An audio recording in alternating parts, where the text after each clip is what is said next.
sa mga usaping social issue ang usapin patungkol sa poverty. Ang kahirapan ay hindi lamang nararanasan sa ating bansa, sa bansang Pilipinas, bagkus ito rin ay nararanasan sa iba't ibang panig o sulok ng mundo. At bilang parte ng aming dokumentaryo, ang aming grupo ay mag-iikot-ikot o maglilibot sa lugar ng Santa Maria, Bulacan upang magtanong-tanong patungkol sa poverty. Ano nga ba para sa ating mamamayan ang poverty sa Santa Maria? Kailangan kong magtiyaga kahit na mataas ang bilihin para ako ay kumita para mabuhay ko yung aking mga anak.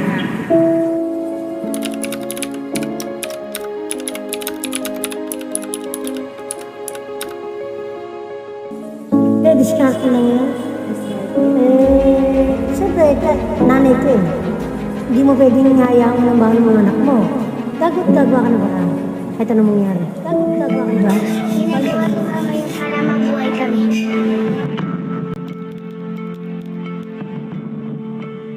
Kwenta na lang kayo niya, no? Tagal na lang yun, no? Kwenta na lang, 50. 90, dalawa, 90. 50, 90, dalawa, oh. Ay, 50, 90.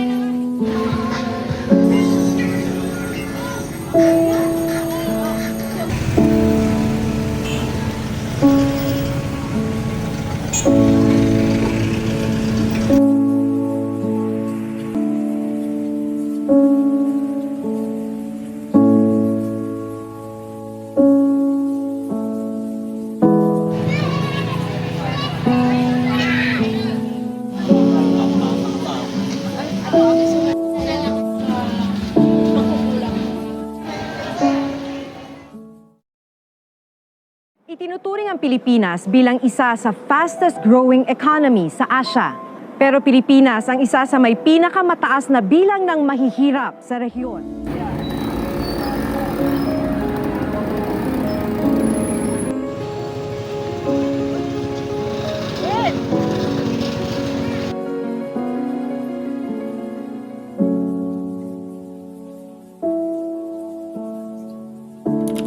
Paano niyo po nagagawang patuloy pa rin po sa pagtitinda kahit mataas na po yung mga bilihin natin ngayon? Kailangan kong magtiyaga kahit na mataas ang bilihin para ako ay kumita para mabuhay ko yung aking mga anak.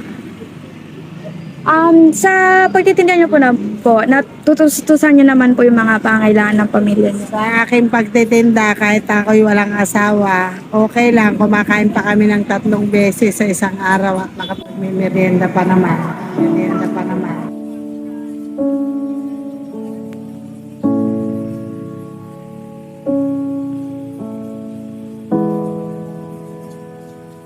Kuya, saan po kayong province? Kung may province po kayo, saan po kayong province po? Epesia po.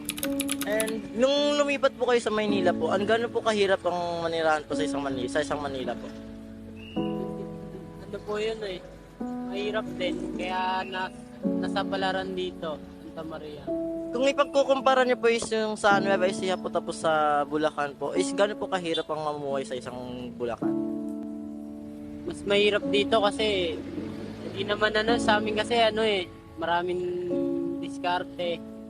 Magbukid lang, pwede na. Hindi gaya rito, kailangan po makipag-gas.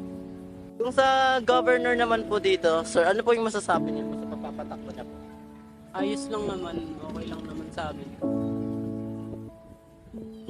Naapektuhan din po ba kayo sa mga inflation po gaya ng ngayon pagpapataas po ng mga presyo po? Siyempre, lahat naman mahirap eh. Lahat naman eh. Thank you po kayo sa pagpapa-imbita po magpa-interview po. Thank you po.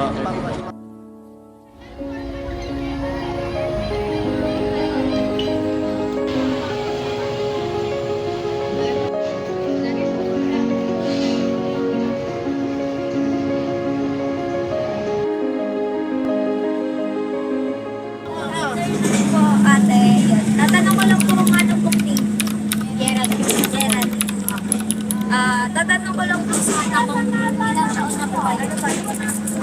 Ilang taon na po kayo dito na? Ano na, 8 years na rin. 8 years po, matagal-tagal na rin po pala. So, tatanong ko lang po ate kung may baby po ba kayo or Meron, lalaki? ayun yung dalawa, isang 4 years old, isang 5 years old. 4 years old tsaka 5 years old po. Nag-aaral na po yung 5 years old. Okay po. Tatanong ko lang kung meron po kayong pinagkakakitaan or work. Ito, tindahan. Tindahan. Sa inyo po. Okay. Ano po? Okay naman po yung kita. Okay naman. Okay naman. Minsan matumal pero kailangan kasama talaga sa ganun. Oo, kasama talaga sa buwan. Bali, meron pa po ba kayong ibang pinagkakakitaan aside po dito? Oo, yung asawa ko nagpa-parking Okay. sa iMart. Sa iMart. Okay. Ano po, ang last ko na lang po na question is, sa tingin nyo po, meron po ba po pwedeng magawa yung gobyerno po para po matulungan po kayo? Halimbawa po, subsidy, po, additional work po. Meron. Meron. Pwede nyo mensahe sa kanila. Ako ang gusto kong maging mensahe sa mayor ba? Kahit saan Kahit po, kanino sa mga ang gusto namin maialis kami rito kasi binabaha kami. Lumulubog yung bahay namin dito eh. Ayun, sa po, Oo. maabot po yung baha po. Dito sa kalsada, hanggang dito yan, apaw yan. Kaya yung bahay namin, bandang baba, wala na lubog na yan. Wala na. Buti po hindi na nawawash out po yung Wash out yan. Diba, last na wash out namin nag-egay. Itong taon lang nung July. Wash out kami. tira po. Bagong tayo lang ulit siyang mga yan. So, ano pong masasabi niyo sa mensahe niyo po sa kanila po para matulungan po kayo? Ang gusto ko maging mensahe, sana makita nila yung kalagayan namin dito sa gilid ng ilog. May alis kami, may kuha kami ng matirahan, ganun. Masama kami sa mga pabahay, ganun. Sabi naman daw meron, wait pa.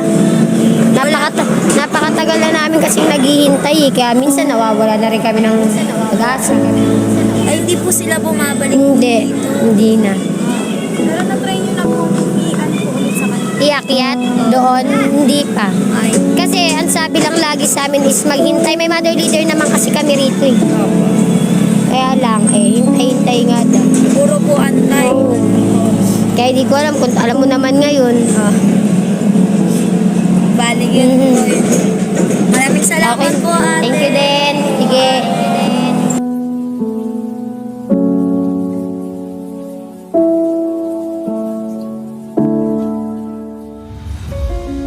Sumasalubong sa pagsikat ng araw, bumabangon para sa pamilya, lumalaban sa bawat pagsubok, umaasa na sa pagdating ng hinaharap, ang kaginawaan ay maranasan, baon ang pag-asa at pangarap na makaraos sa paghihirap.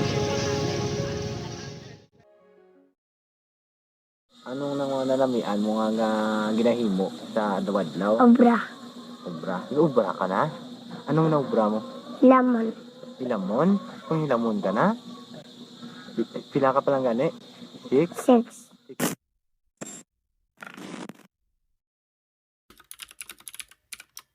Ano po yung sa tingin niyo pong pwedeng gawin po ng gobyerno para po sa mga namumuno rito ng Santa Maria para po maging maayos po yung pamumuhay ng mga mamamayan po dito? Siguro kung sa gaan na sa ikatataas, ang siguro, yung kasi mataas na kasi yung bilihin, hindi katulad dati. Siguro kung itataas nila yung bilihin, dapat itaas nila yung mga nagtatrabaho para yung kita nila, yung sahod nila, maging sapat din sa, itapat nila din sa mga bilihin na tumaas. Masabi natin na tumaas na yung mga bilihin, at least tumaas din yung mga sahod ng mga nagtatrabaho. Meron po ba kayong mensahe po para po magkaroon po ng improvement po, specifically po dito po sa Santa Maria? Siguro yung masasabi ko lang, dapat mas bigyan nila ng tuon yung mga kagaya ng mga ganitong low business na mas i-improve nila na para mas maging po yung natin, pamumuhay mo. Thank you po kuya. Thank you po kuya Jonathan. Kuya Jonathan.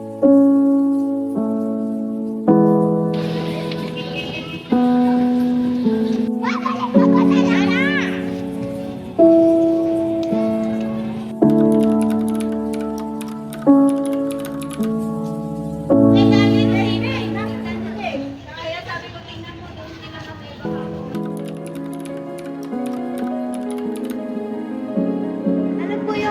thoughts niyo sa mga batang hindi po makapag-aral o makapasok sa paaralan dahil po sa kahirapan or poverty? Marami kasing dahilan kung bakit hindi po sila pumapasok sa school. Una, yun nga, dahil nga sa kahirapan, kulang ang kinikita ng mga magulang para matustusan ang kanilang pag-aaral. Meron din naman po na dahilan is yung bata na po mismo ang ayaw nang pumasok sa paaralan dahil nga po walang baon or walang mga bagong gamit sa paaralan. Pero meron naman po na mga magulang na humahanap sila ng paraan para kahit papano mapag-aral po nila yung kanilang mga anak. Katulad na lang ng yung pantawid o yung tinatawag na 4-piece na binibigay po ng DSWD. So, yun po, ang layunin po ng pantawid na yun is makatulong sa mga magulang para may ano tawag dito, financial assistance para sa pag-aaral po ng mga bata. Yung iba naman po naghahanap ng kahit mga part-time job para makatulong po sa asawa nila na nagtatrabaho.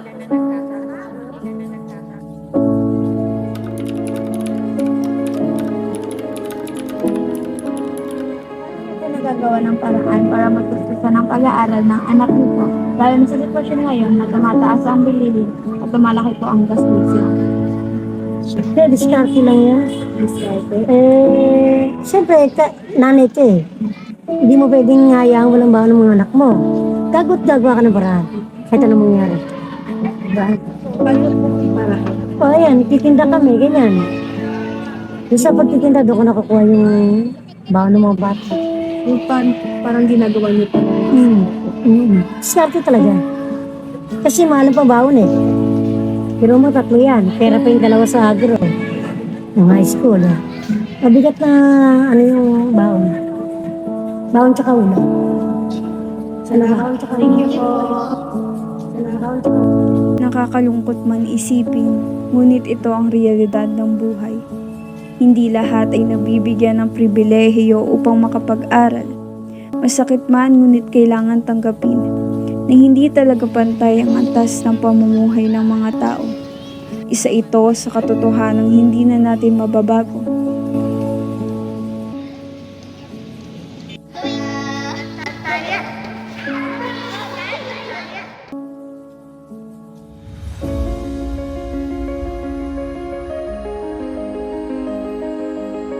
May isang bata nga kaming nakuusap, ngunit hindi siya pumayag na magpakuha ng video. Tinanong namin siya kung ilang taon na siya at ang kanyang edad ay 9 years old. Hindi raw siya makapag-aral dahil sa hirap ng pamumuhay ng kanilang pamilya. Kung minsan nga raw ay wala silang makain sa isang araw, kaya sila ay nanghihingi na lamang sa gilid ng kalsada. Hindi rin niya alam kung paano magbasa o isulat man lang ang kanyang pangalan.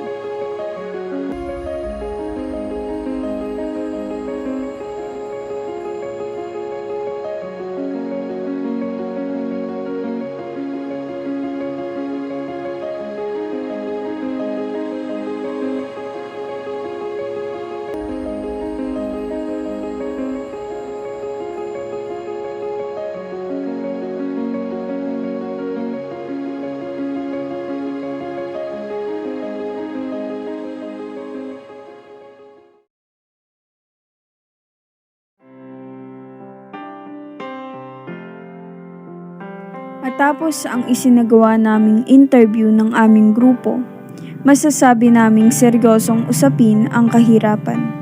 Isa ito sa hindi masolusyonan ng gobyerno at ng buong Pilipinas.